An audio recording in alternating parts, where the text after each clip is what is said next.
नमक, लोहा, तेल और उड़द आदि का त्रिकुट, सोंठ, पीपल, गोल, मिर्च, फल, गंध और जल आदि का दान तथा धृत आदि द्रव्य पदार्थों और सुवर्ण, मोती आदि कठोर वस्तुओं का दान भी स्वर्ग लोक की प्राप्ति कराने वाला होता है।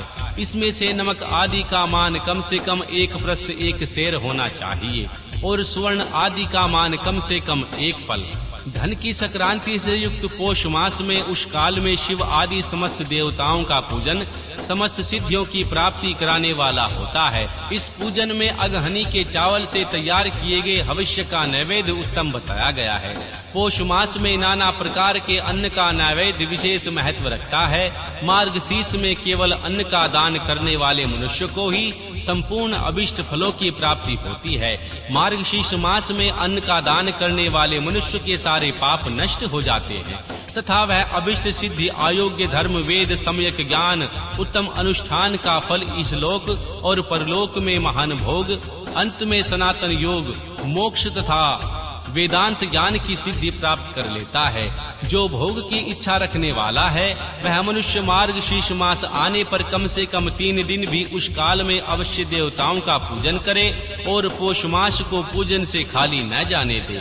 उस काल में लेकर संगव काल तक ही पोष मास में पूजन का विशेष महत्व बताया गया है। पोष मास में महीने भर जितेंद्रिय और निराहार रहकर द्विज प्रातः काल से मध्याह्न काल तक वेद माता गायत्री का जाप करे।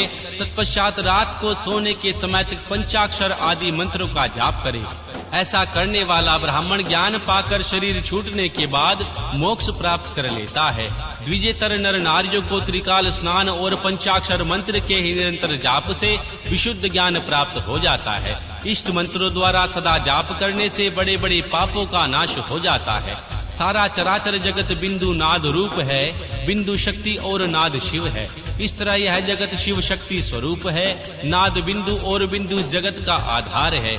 ये बिंदु और नाद शिव और शक्ति संपूर्ण जगत के आधार रूप से स्थित है। बिंदु और नाद से युक्त सब कुछ शिव रूप है, क्योंकि वही सबका आधार है। आधार में ही अधेय का समावेश है अथवा लय होता है। यही सकलीकरण है। इस सकलीकरण की स्थिति में ही सृष्टि काल में जगत का प्रादुर्भाव होता है। इसमें संशय नहीं है। शिवलिंग बिंदु नाद स्वरूप है, अतः उसे जगत का सारा कारण बताया जाता है। बिंदु देव और नाद शिव, इन दोनों का संयुक्त रूप ही शिवलिंग कहलाता है। अतः जन्म के संकट से छुटकारा पाने के लिए शिवलिंग की पूजा करनी चाहिए। बिंदु रूपा देवी उमा माता और नाद स्वरूप भगवान शिव पिता, इन माता पिता के पूजित होने के परमानंद की प्राप्ति होती है। अतः परमानंद का लाभ लेने के लिए शिवलिंग का ही विशेष रूप से पूजन करना चाहिए। देवी उमा जगत की माता और भगवान शिव जगत के पिता हैं। जो इनकी सेवा करता है उस पुत्र पर इन दोनों माता पिता की कृपा नित्य अधिकाधिक बढ़ती ही रहती है। ये पूजक पर कृपा करके अपना आंतरिक ऐश्वर्य प्रदान करते हैं। अतः मुनीश्वरों, आंतरिक आनंद की प्राप्ति के लिए शिवलिंग को माता पिता का स्वरूप मानकर ही पूजा करनी चाहिए। भारव शिव पुरुष स्वरूप हैं और भारवा शिवा अथवा शक्ति प्रकृति कहलाती है। अव्यक्त आंतरिक और अधिष्ठानाद रूप गर्भ को पुरुष कहते हैं और सुव्यक्त आंतरिक अधिष्ठान भूत गर्भ को प्रकृति। पुरुष आदि गर्भ है, वह प्रकृति रूप गर्भ से युक्त होने के कारण गर्भवान है, क्योंकि वही प्रकृति का जनक है। प्रकृति में जो पुरुष का संयोग होता है यही पुरुष से उसका प्रथम जन्म कहलाता है। अव्यक्त प्रकृति से महत्व आदि के क्रम से जो जगत का अव्यक्त होना है यही उस प्रकृति का अद्वितीय जन्म कहलाता है। जीव पुरुष से ही बारंबार जन्म और मृत्यु को प्राप्त होता है। माया द्वारा अन्य रूप से प्रकट किया हुआ उसका जन्म कहलाता है। जीव का शरीर जन्म काल से ही जीर्ण क्षय भाव विकारों से युक्त होने लगता है, इसलिए उसे जीव संज्ञा दी गई है। जो जन्म लेता और विविध पाशों द्वारा तनाव बंधन में पड़ता है उसका नाम जीव है। जन्म और बंधन जीव शब्द का अर्थ ही है। अतः जन्म मृत्यु रूपी बंधन की निवृत्ति के लिए जन्म के अधिष्ठान भूत मात्र पितृ स्वरूप को शिवलिंग का पूजन करना चाहिए। गाय का दूध, गाय का दही और गाय का घी, इन तीनों को पूजन के लिए शहद और शक्कर के साथ पृथक पृथक भी रखे। इन सब को मिलाकर सम्मिलित रूप से पंचामृत भी तैयार कर लें। इनके द्वारा शिवलिंग का अभिषेक एवं स्नान कराएं। फिर गाय के दूध और अन्न के मैल से नैवेद्य तैयार करके प्रणव मंत्र के उच्चारण पूर्वक उसे भगवान शिव को अर्पित करें। संपूर्ण प्रणव को ध्वनि लिंग कहते हैं। स्वयंभूलिंग नाद रूप होने के कारण नादलिंग कहा गया है। यंत्र या अर्घा बिंदु स्वरूप होने के कारण बिंदु लिंग के रूप में विख्यात है। उसे अचल रूप से प्रतिष्ठित जो शिवलिंग है वह मकार स्वरूप है, इसलिए मकार लिंग कहलाता है। सवारी निकालने आदि के लिए जो चरलिंग होता है वह उकार स्वरूप होने के कारण उकार लिंग कहा गया है। तथा पूजा की दीक्षा देने वाले जो गुरु या आचार्य हैं उनका विग्रह आकार का प्रतीक होने से आकार लिंग माना गया है। इस प्रकार आकार, उकार, मकार, बिंदु, नाद और ध्वनि के रूप में लिंग के 6 भेद हैं। इन 6 लिंगों की नित्य पूजा करने से साधक जीवन मुक्त हो जाता है, इसमें कोई संशय नहीं है।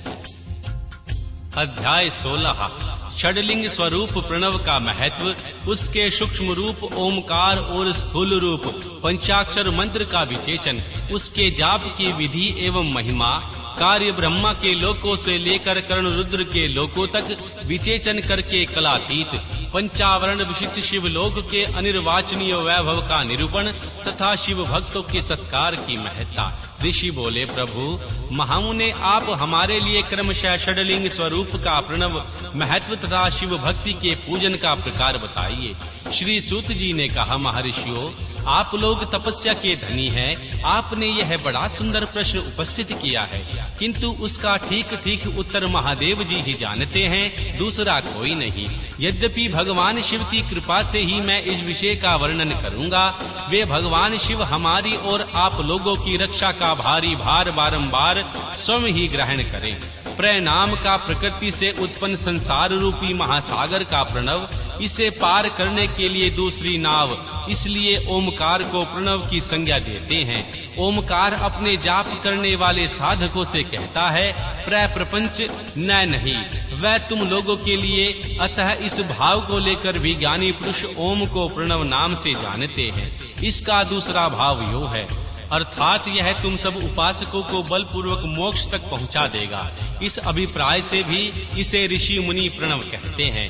अपने जाप करने वाले योगियों के तथा अपने मंत्र की पूजा करने वाले उपासक के समस्त कर्मों का नाश करने के लिए यह दिव्य नूतन ज्ञान देता है, इसलिए भी इसका नाम प्रणव है। अथवा उन माया रहित महेश्वर को भी नव अर्थात नूतन कहते हैं, जो परमात्मा प्रकाट रूप से नव अर्थात शुद्ध स्वरूप हैं, इसलिए प्रणव कहलाते हैं। प्रणव साधक को नव अर्थात नवीन शिव स्वरूप कर देता है, इसलिए भी विद्वान पुरुष उसके प्रणव नाम से जानते हैं। अथवा प्रकाश रूप से नव दिव्य परमात्मा ज्ञान प्रकट करता है, इसलिए वह प्रणव है। प्रणव के 2 भेद बताए गए हैं, स्थूल और सूक्ष्म। अक्षर रूप जो ओम है उसे सूक्ष्म प्रणव जानना चाहिए। नमः शिवाय इन 5 अक्षर वाले मंत्र को स्थूल प्रणव समझना चाहिए। जिनमें पंचाक्षर अक्षर व्यक्त नहीं होता वह सूक्ष्म है, और 5 अक्षर सुस्पष्ट रूप से व्यक्त है वह स्थूल है। जीवन मुक्त पुरुष के लिए सूक्ष्म प्रणव के जाप का विधान है, वही उसके लिए समस्त साधनों का सार है। यदि जीवन मुक्त के लिए साधन की आवश्यकता नहीं है, क्योंकि वह सिद्ध रूप है, तथापि दूसरों की दृष्टि में जब तक उसका शरीर रहता है तब तक उसके द्वारा प्रणव जाप की सहज साधना स्वतः होती है। वह अपनी देह का विलय होने तक सूक्ष्म प्रणव जप का जाप करता है, उसके आर्यभूत परमात्मा तत्व का अनुसंधान करता है।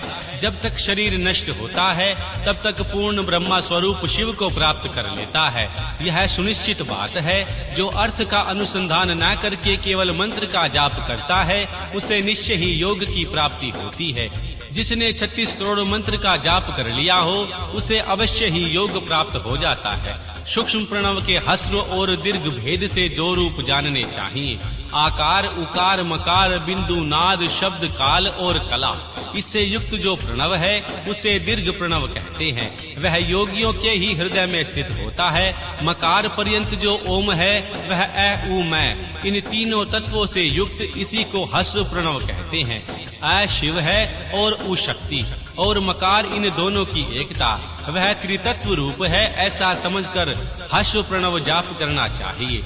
जो अपने समस्त पापों का क्षय करना चाहते हैं, उनके लिए इस हर्ष प्रणव का जाप अत्यंत आवश्यक है।